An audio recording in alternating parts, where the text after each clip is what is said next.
Good morning guys! For today's video, yan yung mga anak kong masipag maglaba. Hindi.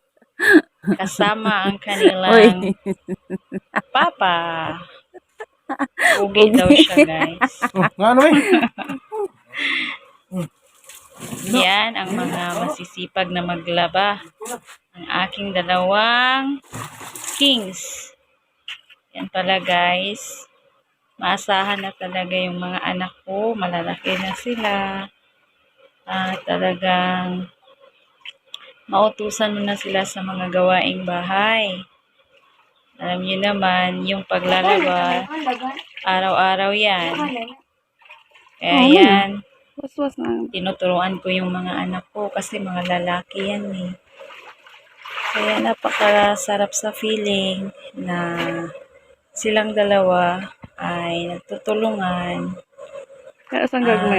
Talagang sinusunod, nakikinig sa mga sinasabi. Yan, tinuturuan ko din sila paano sa Bisaya pa, magbanlaw. Waswas sa Bisaya, banlaw pala yun sa Tagalog.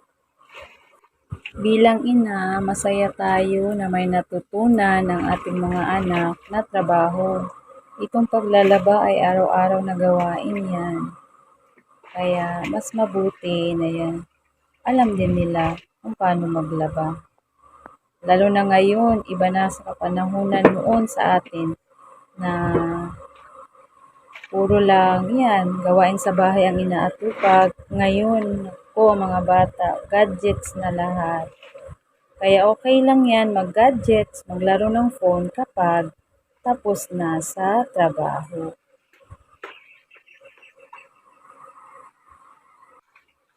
Shout out sa mga nanay na katulad ko. Dapat talaga turuan natin ang ating mga anak, lalo na puro lalaki. Yan. Salamat sa panunood, sa lahat ng mga supporters.